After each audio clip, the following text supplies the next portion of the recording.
Horrible timing. I decided to do something different today. I decided to read out loud. I read the prologue.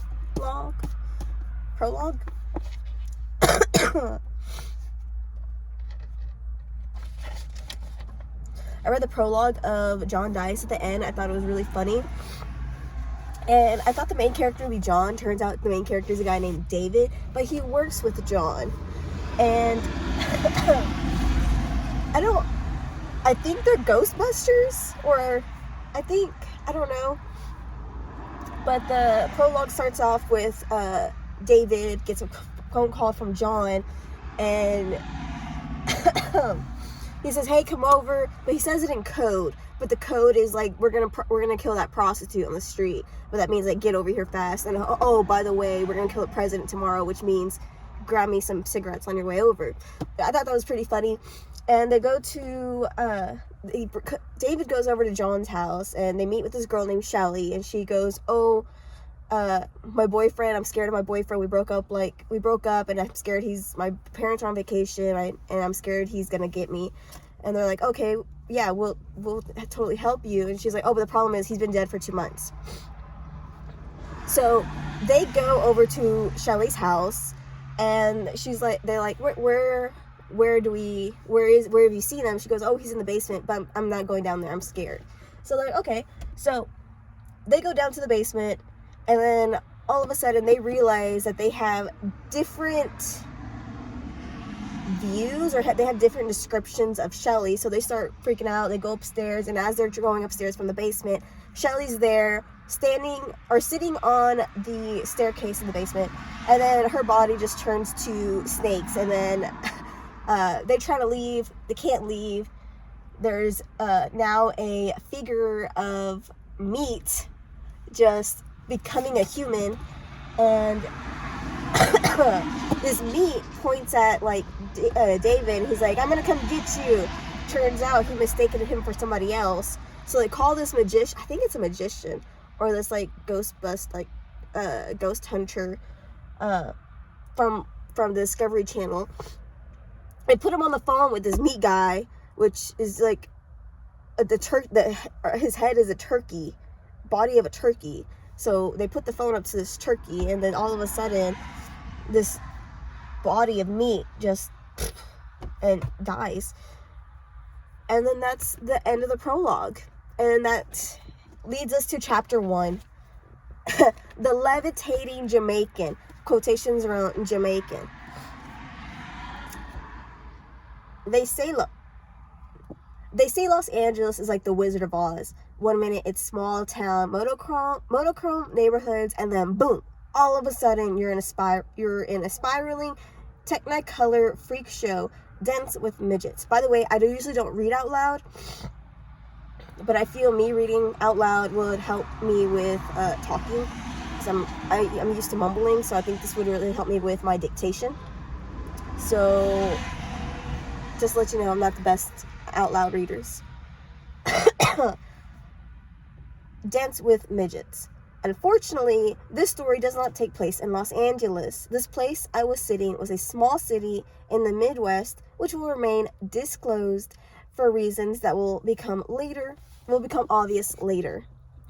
I was at the restaurant called They Chinese Food, which was owned by a couple of brothers from the Czech Republic, who, as far as I could tell, didn't know a whole lot about China or food.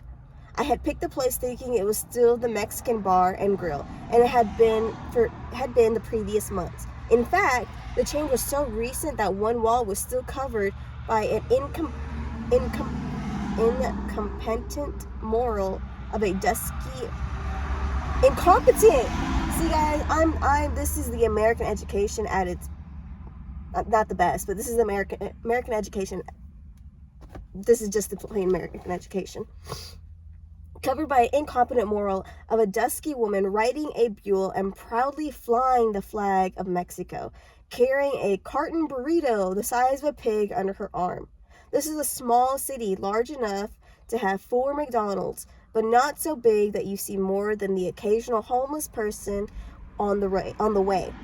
You can get a taxi here, but they're not out roving around where you can jump off the sidewalk and hail one. You have to call them on the phone, and they're not yellow. I moved, so hopefully the highway isn't that loud.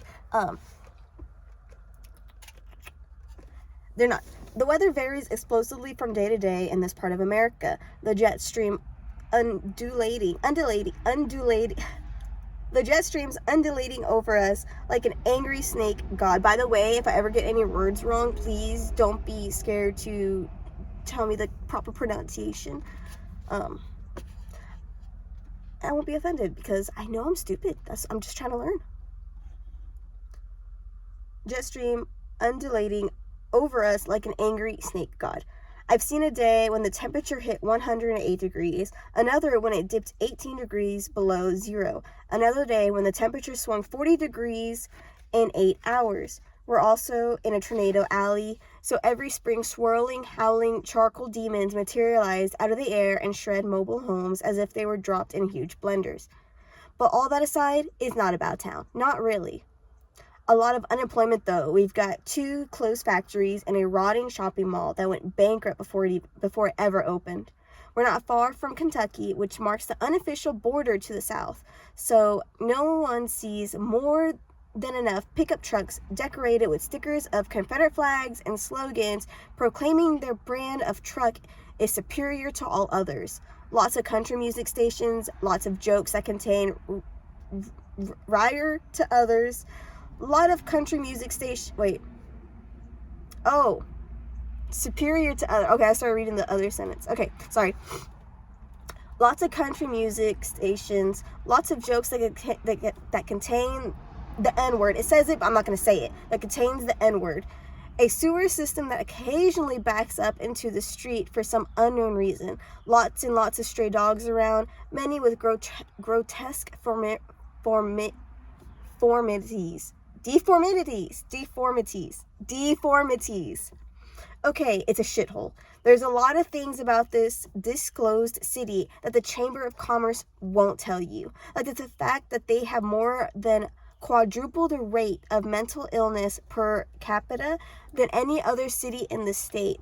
Or that in the 80s, the EPA did a very discreet study of the town's water supply in hoping of finding a cause. The chief inspector on that case was found dead inside one of the water towers a week later, which was considered strange since the largest opening into the tank was a valve just 10 inches wide. It was also considered strange that both of his eyes were fused shut, but that's another story. My name is David, and by the way, hi. I once saw a man's kidney grow testicles. I once saw a man's kidney grow tentacles, tear itself out of a ragged hole in his black and go slapping across my kitchen floor. I sighed and stared blankly out into the window of China food, occasionally glancing at the clock sign that flashed 6:32 p.m. In the darkness from the credit union across the street, the reporter was late. I thought about leaving. I didn't want to tell the story of me and John and what's happening in Undisclosed and everywhere else, I guess. I couldn't tell the story without sounding nuts. Without sounding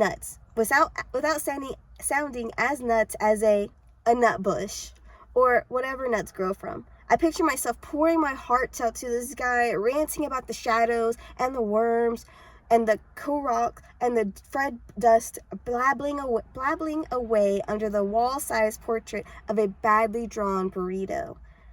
How was this thing going to turn into anything but a ridiculous clusterfuck? Enough, I said to myself. Just go.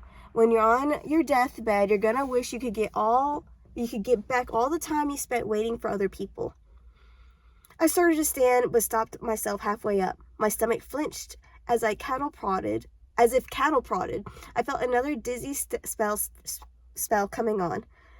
I fell hard back into the booth, more side effects. I was already lightheaded, my body trembling from shoes to shoulders in random spells, like I swallowed a vibrator. It's also like this when I'm on the sauce.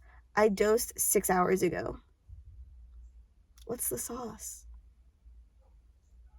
I took slow, deep breaths, trying to cycle down to level off, to chill out. I turned to watch a little Asian waitress deliver a plate of chicken fried rice to a bearded guy on the other side of the room.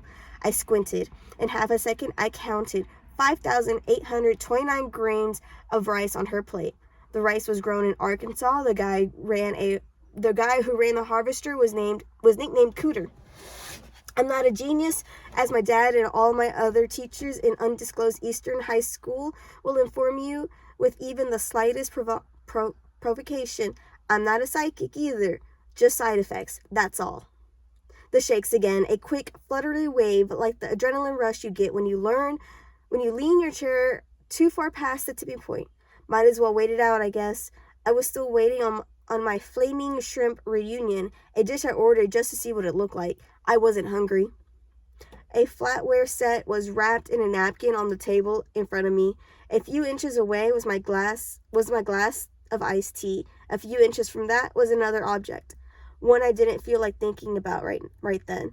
I unwrapped my utensils, I closed my eyes, and touched the fork. Immediately knew it was manufactured in Pennsylvania 6 years ago on a Thursday, and that a guy had once used it to scrape a piece of dog shit from his shoes. Ew. You just gotta make it through a couple of days of this, said my own voice again from inside my skull. You'll open your eyes tomorrow or the next day and everything will be okay again. Well, mostly okay. You'll still be the ugly and kind of stupid, and you'll occasionally see things that make you... I did open my eyes and jerked in shock. A man was sitting across from me in the booth. I haven't heard or felt or smelt him when he slid into the seat. Was this the reporter I spoke to on the phone? Or a ninja? Hey, I mumbled. Mumbled. Hey, I mumbled. Are you Ernie? Are you Arnie? Yeah, did you doze off there? He shook my hand. Oh no, I was trying to rub something off the back of my eyelid. I'm David Wong. Good to meet you. Sorry I'm late. Ernie Bloodstone looked just like how I imagined him. He was older, uneven haircut, and a bad mustache, a white face made for a cigar. That's fucked. He wore a gray suit that looked older than I was, a tie with a fat Windsor knot. He had told me he was a reporter for the National magazine and wanted to do a feature on me and my friend John. It wasn't the first request like this, but it was the first one I had agreed to. I looked the guy up on the web, found out he did quirky little human interest bits. Charles Kuralt stuff. It's Kuralt. Just Charles Kuralt stuff. One article about a guy who obsessively collects old light bulbs and paints landscapes on them. Another about a lady with 600 cats, that sort of thing. It's what polite people do instead of freak shows, I guess. Stories we can laugh at around the coffee machine at the office in the break room. Arnie's gaze stayed on my face a little too long, taking in my beads of cold sweat, my pale skin, the thought of overgrown hair. Instead of pointing out any of that, Ernie said, "You don't look Asian, Mr. Wong." I'm not. I was born in undisclosed. I had the name change, thought it would make me a bit harder to find. Arnie gave me the first of what I assumed to be many, many skeptical looks. How so? I half closed my eyes, my mind flooding with images of 103 billion humans who have been born since the species appeared. A sea of people living, dying, and multiplying like cells in a single organism. I squeezed my eyes shut, trying to clear my mind by focusing on a mental image of the waitress's boobs.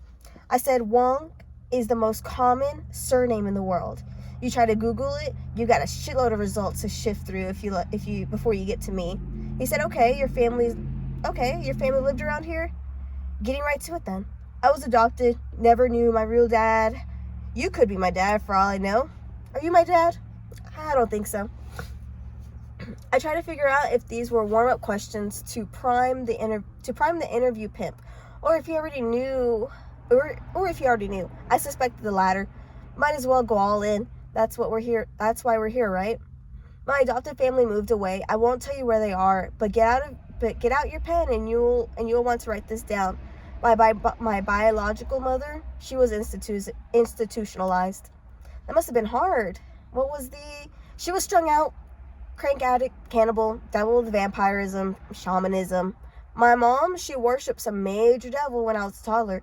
blew her welfare check every month on black candles. Sure, Satan would do her favors now and then, but there's always a catch with the devil. Always a catch. A pause from Arnie then. Is that true? No. This is silliness. That's what I do when I'm nervous. She was bipolar, that's all. Couldn't keep a house. Isn't the other story better, though? You should use it. Arnie gave me a practiced look of reportedly sincerity and said, I thought you wanted to get the truth out, your side of it. If not, then why are we here, Mr. Wong?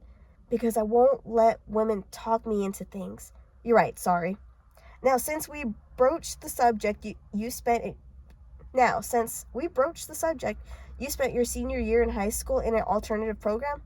Yeah, that was a misunderstanding. I lied.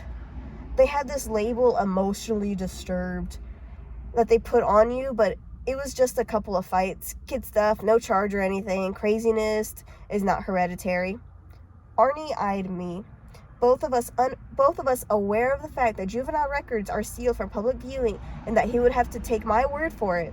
I wondered how this would end up in the article, especially in light of the utter batshit insanity of the story I was about to share.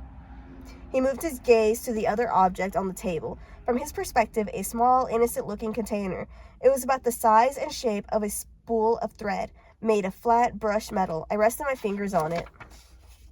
The surface was icy to the touch, like I had spent all night in the freezer. If you set the thing out in the hot sun from morning to night, it would still feel that way. You could mistake it for a stylish pill bottle, I suppose. I could blow your world away, Arnie. If I showed you what was in the container, you'll never sleep another full night. Never really lose yourself in a movie again. Never feel at one with the human race until the day you die. But we're not ready for that. Not yet. And you sure as hell won't be ready for what's in my truck. Well, Arnie began again. Either way, mental illness is not a thing to be ashamed of. We just get sick from time to time. Part of being human, you know? For instance, I was just talking to a guy up north, a high-priced lawyer type who spent 2 weeks in a psych ward himself a little while ago, named Frank Campo. You know that name? Yeah, I know him a little. Frank wouldn't talk to me, but his family said he was having hallucinations almost daily, right? Guy had his car wrecked from one, then on. Guy has this car wreck. And from then on, he just got worse and worse. He freaked out at Thanksgiving. Wife brought in a turkey, but Frank said it wasn't a turkey.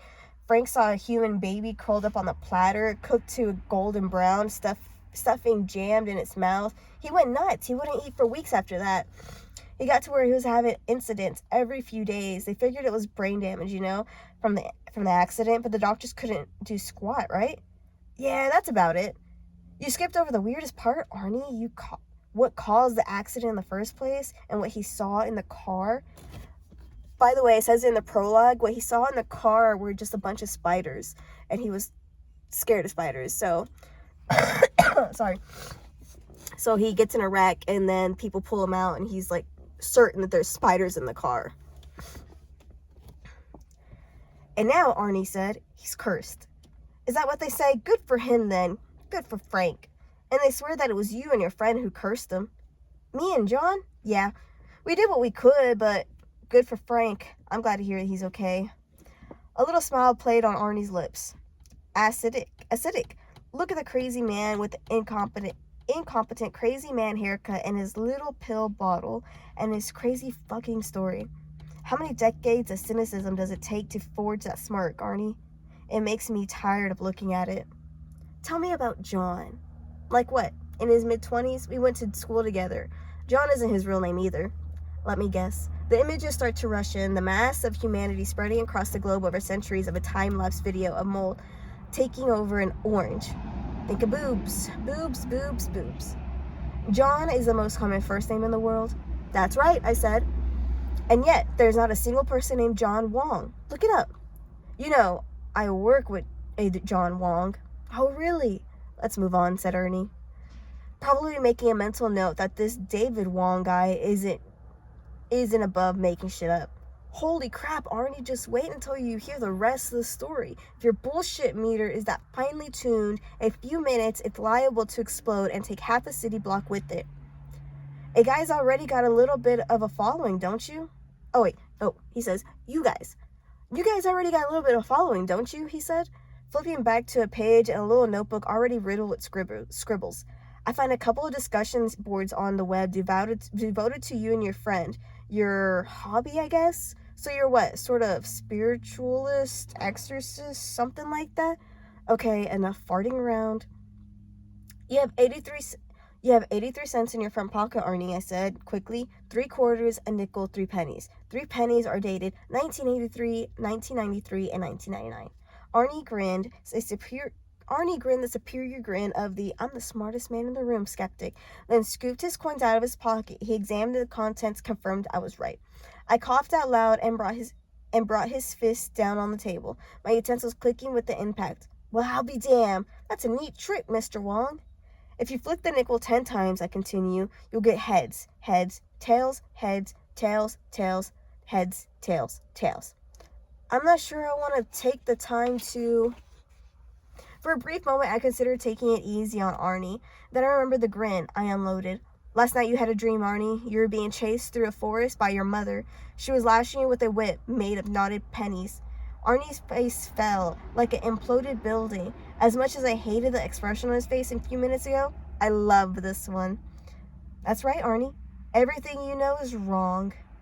You got my attention, Mr. Wong. Oh, it gets better, a lot better. Bullshit, what it gets is worse, a lot worse. It started a few years ago, I began. We were just a couple of years out of high school, just kids. So that friend of mine, John, he was at a party.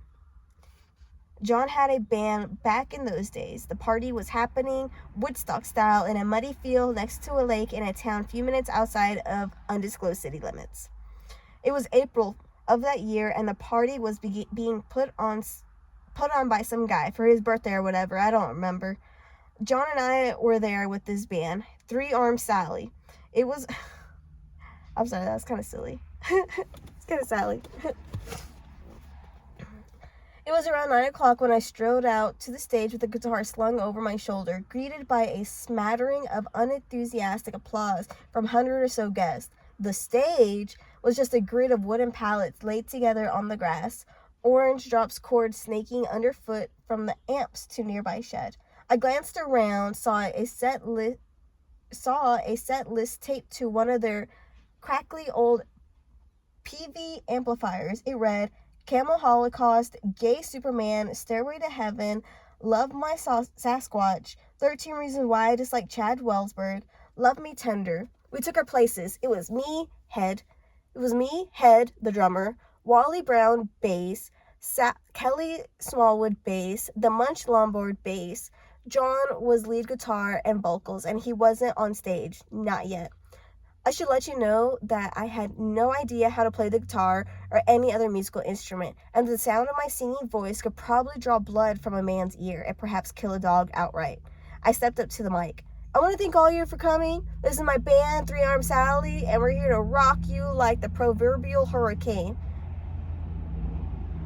The crowd muttered its indifference. Head hammered the drums, for the intro of Camel Holocaust. I slung the guitar around and got ready to rock. Suddenly, my whole world wrenched in a display of unbearable pain, knees buckling, my hands shot to my head, and I collapsed to the stage. Screaming like a wounded animal, I scraped the guitar strings to throw out some painful, spastic feedback on my way down. The crowd gasped, watching as I flew into a series of exaggerated convulsions, then finally lay still. Mulch rushed over, studied me like a paramedic. I lay there like a dead man. He touched my neck, then stood and turned to the mic. He's dead, ladies and gentlemen. A rustling drunken panic into the crowd. Wait, please, everyone, pay attention. Just calm down. He waited for quiet. Now he said, we have a whole show to do. Is there anybody here who knows how to play and sing a guitar? A tall man stepped out of the crowd, a head of curly long hair like a deflated afro. This was John. He wore an orange t-shirt with a black stenciled stamp bearing the logo Vista Pines Facility for the Criminally Insane.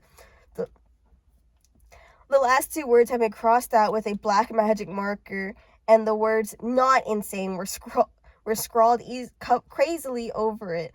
The whole shirt, logo, and all was John's handiwork. Well, John said with a fake southern accent, I reckon I can play a little. Kelly, according to script, invited him onto the stage. John pried the guitar out of my dead hands while Head and Wally dragged me carelessly off into the grass. John picked up the instrument and tore into the Camel Holocaust intro. Three Armed Sally began every single show this way.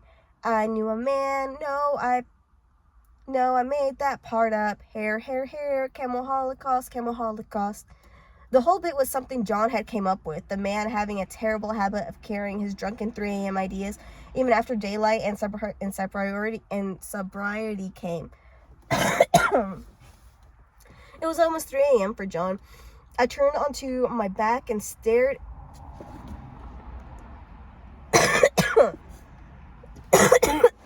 Sorry, folks. I turned onto my back and stared into the night sky. That's what I remember from the last moment of real peace in my life. The rain had ended hours ago, the stars freshly cleaned and polished against their black velvet blank background.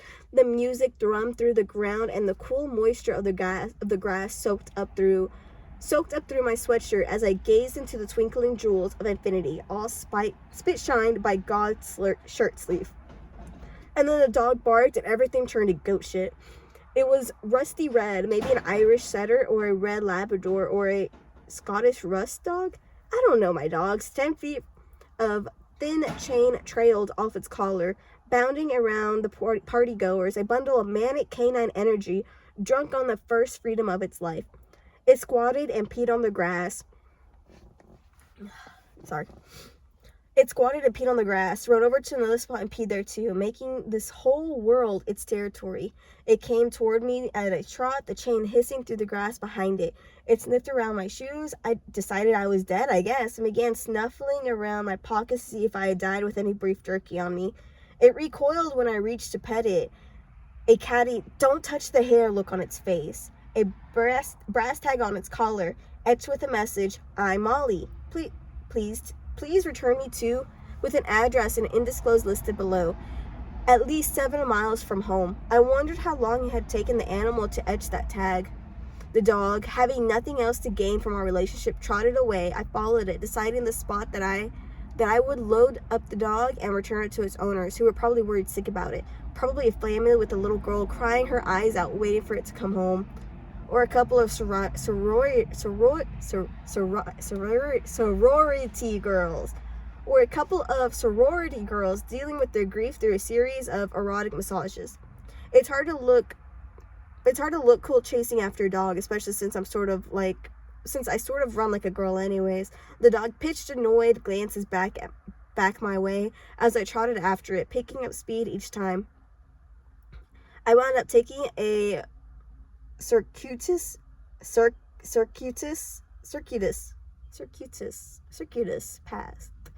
I wound up taking a circuitous path all the way to the other side of the field, where I heard something that turned my guts cold. A shriek, high-pitched, almost a whistle. Only 2 creatures on God's earth can make that sound: African gray parrots and 15-year-old human females. I spun around, moved towards the commotion. The dog seemed to eye me carefully, then ran off in the other direction. I looked around, giggling now. There was a bunch of girls away from the stage, huddled with their backs to the band. They were surrounding a black guy with dreadlocks, an overcoat. He had one of those I don't want to butcher this. Rastafarian barrettes on his head. Definitely going for a look, wanting the attention. 2 of the girls had their hands over their mouths, eyes bulging, screaming for the guy to do it again. From their reaction, I figured I had just encountered the most dreaded of all partygoers, the amateur magician. Oh my god, the nearest girl. That guy just levitated. One girl looked pale, on the verge of tears. Another threw up her hands, walked away, head shaking. Gullibility is a knife at the throat of civilization. How high?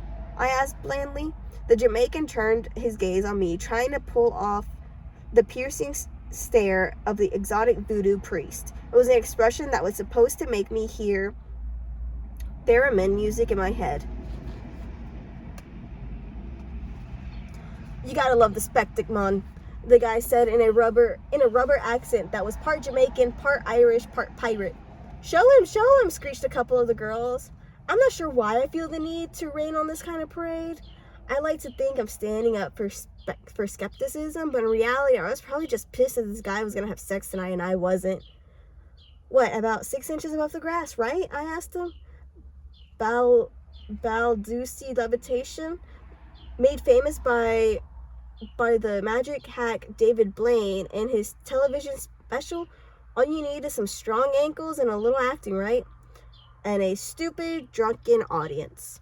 His gaze froze on me. I had a familiar nervous sensation, one that goes all the way back to elementary school. It was a simulation. It's the simultaneous realization that I may have talked my way into another fist fight, and that I had not spent any time learning to fight since the last one, in a town where Friday night bar brawls make the undisclosed emergency room look like an aftermath of a third world election. Sometimes it's better for the smartasses like me to just keep walking. Then he broke out in a big, white, toothy smile. A charmer. Let's see what I can do to impress Mr. Skeptic Mon. Ah, looky there. You don't wash behind your ears, did ya? You didn't wash behind your ears, did ya? I let out a loud theatrical sigh as he reached out to the side of my head, presumably to pull out a shiny quarter from behind my ears. But when he pulled back his hand, he wasn't holding a coin, but a long, wriggling black centipede. He let it dangle over his fist, turning his hand over as it crawled around and around. One of the girls squealed. He pitched it between thumb and forefinger, held the wriggling thing up for everyone to see. I noticed for the first time he had a few layers of first aid tape wrapped around his other hand. He passed his hand in front of the bug, and in a blink, the centipede was gone. The girls gasped. Well, that bug was a nice touch, I said, glancing at my watch. You want to know where it went, ma'am? No. I wasn't feeling well all of a sudden. The guy was giving me an odd feeling in my gut. But don't get me wrong, I am one entertained son of a bitch. I got other talents, Yeah, but I bet all your really good tricks are back at your apartment, right? And you'll be happy to show them me if I were 16 and a female? Do you dream on? I interpret dreams for beer. That's the town. That's the town of Undisclosed in a nutshell. This rundown half city with more weirdos per capita than you'll find anywhere outside of San Francisco. We should have that printed on the green population sign coming into town. Welcome to Undisclosed. Dreams interpreted for beer. I said, well, I don't have any beer, so I guess I'm out of luck. I'll tell you what, Mr. Specticmon. I'll just do it just like Daniel in the Old Testament. I'll tell you the last dream he had, then I'll break down its meaning for you. But if I'm right, you gotta buy me a beer, okay? Sure. I mean, you've obviously been blessed with supernatural gifts. What better way to use them than to fish for free beers at a party? I craned my head around and thought that I saw the dog trotting around a tent where somebody was selling corn dogs. I told my feet to turn and walk after it. I commanded my mouth to tell this guy never mind. Neither responded. I knew that absolutely nothing good could come possibly from this encounter, and somehow that a whole lot of bad could come instead. But my feet were planted. You had a dream early this morning in the middle of the thunderstorm. I looked him in the eye. Pfft, lucky guess. In the dream, you were back with your... I'm so sorry. In the dream, you were back with your girl Tina. Whoa, how do you know? And you come home and she's there with a big honking pile of dynamite. One of those big cartoon detonators, ready to blow. You ask her what she's doing, and she says, this, and shoves the down handle, and he spread his hands in the air. Boom, your eyes snapped open. The explosion in your dream became the clap of thunder outside your window. So tell me, man, am I close? Oh, let's see it. He smiled. All eyes were on me, the naked shock on my face. A girl whispered, oh my God. There's no feeling. I hate as much as the speechlessness in the face of another man. I mumbled something. One of the girls muttered, was he right? Was he right? Wasn't he? Oh. Was he right? He was right, wasn't he? Yeah. A raven-haired girl next to her wearing raccoon eyeshadow suddenly looked like she had been drained by a vampire. The group had unconsciously taken a step or two backwards, as if there was some kind of safe distance at which the world would start making sense again. The look on his face tells me I was right, he said, through a grin. Wouldn't you say, girls? But wait, there's more. I wanted to walk away. Up the pallet stage behind me, John was tearing away the solo that marks the end of Camel Holocaust. Man, I don't know how long the song is, but maybe I usually think songs are 3 minutes, 4 minutes. So I'm thinking to myself, all that happened within 3 to 4 minutes. Sorry. Where am I?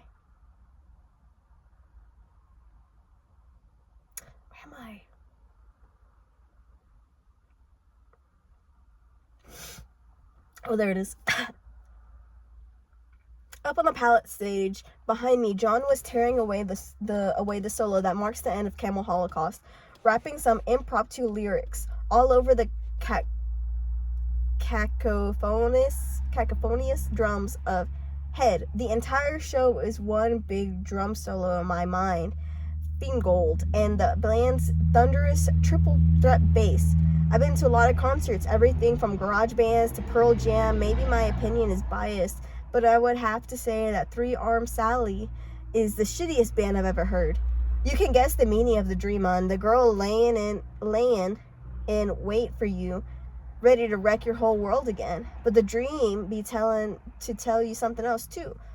The dream be trying to warn you, give you a demonstration. Okay, I said, holding up my hands. You made a lucky guess. Somebody probably told you about. You see, you gotta be brave to ask yourself these scary questions. How do your mind? David, you know the thunder was coming. Thunder, what? Get away from this guy, man. Get away. What? You're full of... The thunder came right as she hit the detonator in your dream. Your mind started the dream 30 seconds before the thunderclap. How do you know it? How did you know it? Know that thunder would be coming at that moment to coincide with the explosion at the end? Because it's a poor sort of memory. The only works backwards, I thought. Crazily. Holy shit, I'm quoting Alice in Wonderland. This is the worst fucking party ever. I don't know. This is bullshit. I was looking everywhere, but at the Jamaican, suddenly terrified that I'd seen him floating a foot off the grass. The girls were teetering at each other in amazement. A story to tell in the hallway Monday. Screw them, screw everybody. But the bastard just wouldn't stop talking. We've all got those dreams, Mon. You dream you're on a game show, you're on TV wearing nothing but a jock strap. At the exact moment the game show buzzers goes off to tell you that you lost the telephone buzzes in real life. A call in your mind couldn't have known that was coming. You see, time is an ocean, not a garden hose. Space is a puff of smoke, a wisp of cloud. Your mind is a whatever. I turned away, shaking my head, my mouth dry. Walk away. This ain't right, you know it. You want no part of this guy. On stage, John was now crooning the slow, mournful dirge that was Gay Superman. The camel of despair soars, strapped to his jetpack of haunted memories.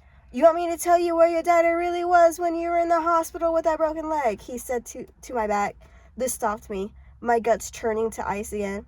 You want me to tell you the name of your soulmate? Or how she'll die? Stop, or I'll tell you how you'll die. That's what I wanted to say, but didn't. I walked away, forcing the steps. It was that jarring sensation of unreality, like the first time you see the road go spinning around your windshield in the middle of the car crash. It was actually dizzy, unsteady on my feet. Do you want to know where the first nuclear bomb will go off on American soil and which city? I almost launched myself at the guy, but once again, a probable trip to the hospital was avoided by physical cowardice. This guy could probably kick my ass even without magical powers. I was so wired at this point, I had the insane urge to punch one of the girls instead. Probably lose that fight too. You know what, man? Why don't you take your fake Jamaican accent and get back on the hold on.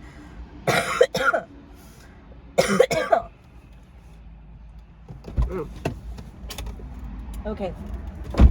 I don't agree with what's about to be said.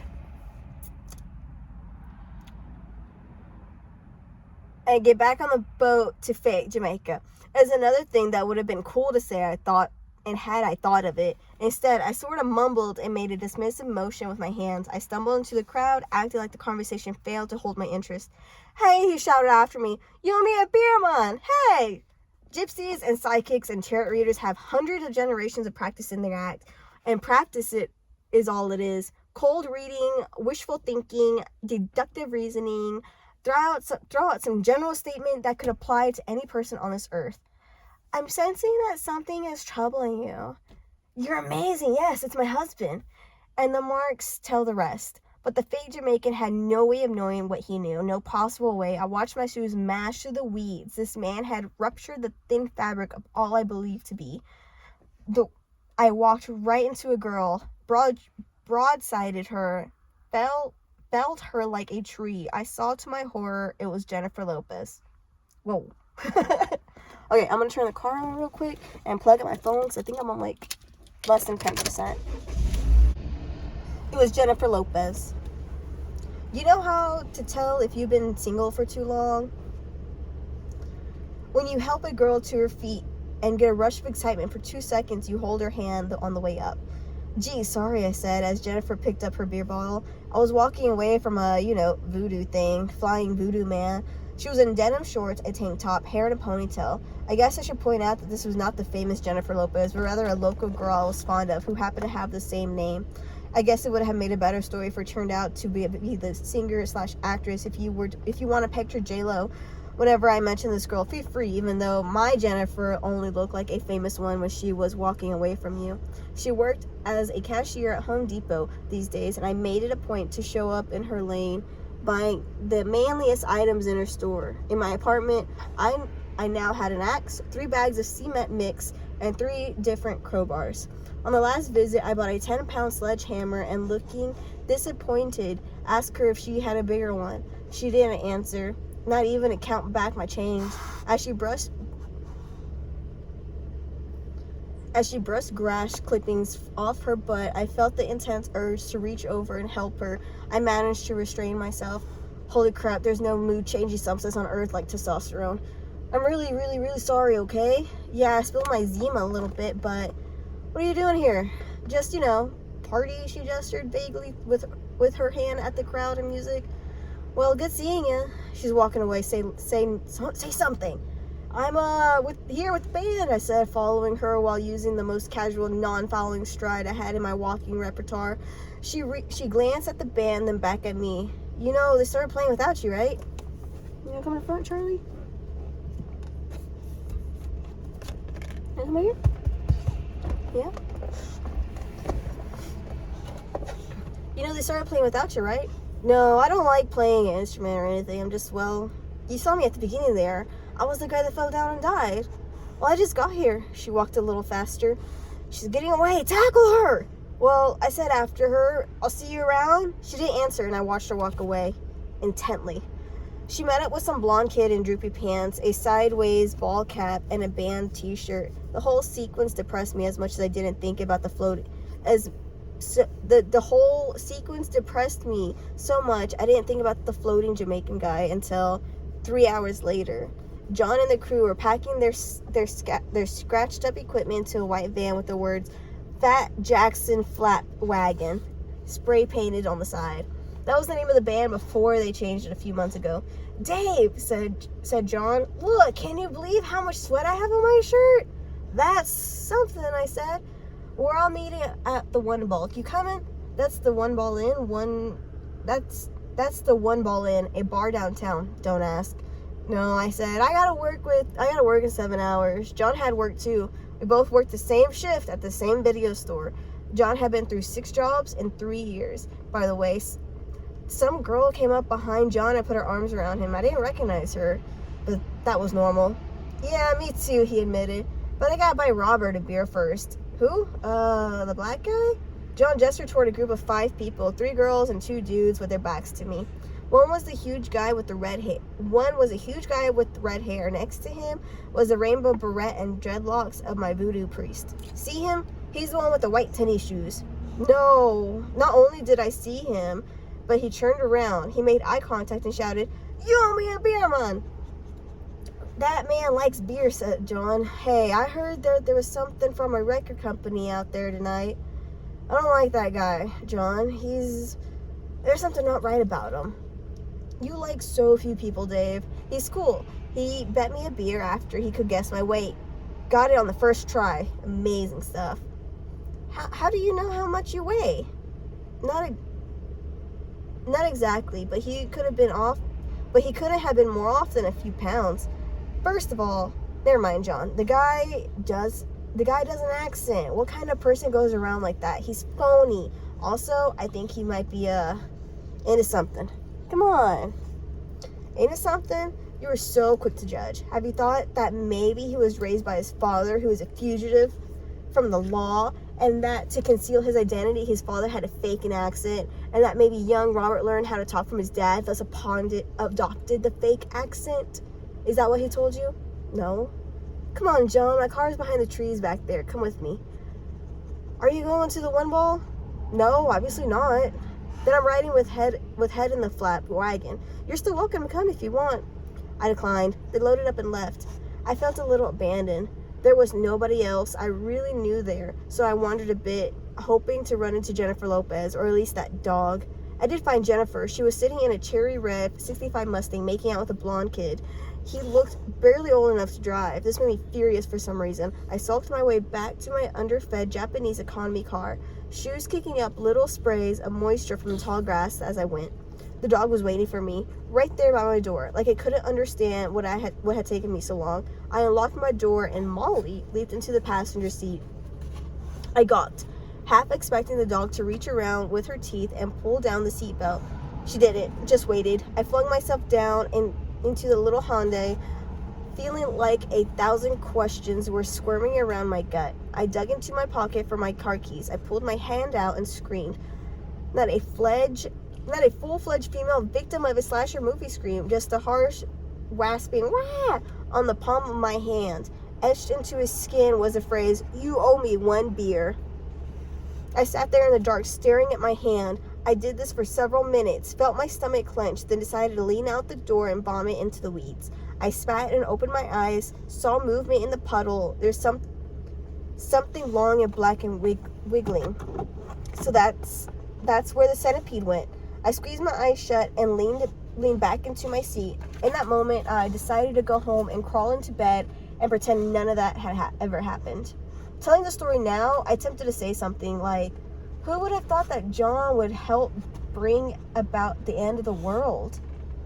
I won't say that though, because most of us grew up with John, thought he would help the end of the world somehow. Once in chemistry class, John accidentally made a Bunsen burner explode. I mean, it actually shattered a window. He got suspended for 10 days for that, and they could have proven it wasn't an accident, and if they could have proven it was an accident, he'd have been expelled, as I was a year later.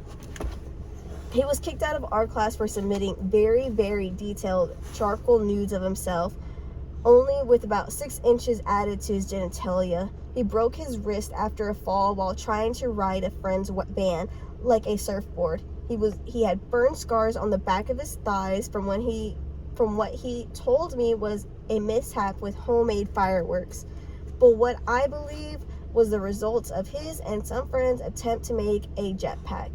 He told me years ago he wanted to go into politics someday, even though he didn't have 1 minute of college. A month ago, he told me he wanted to go into the adult film industry instead. And that, my friends, is chapter 1 of John Dies at the End.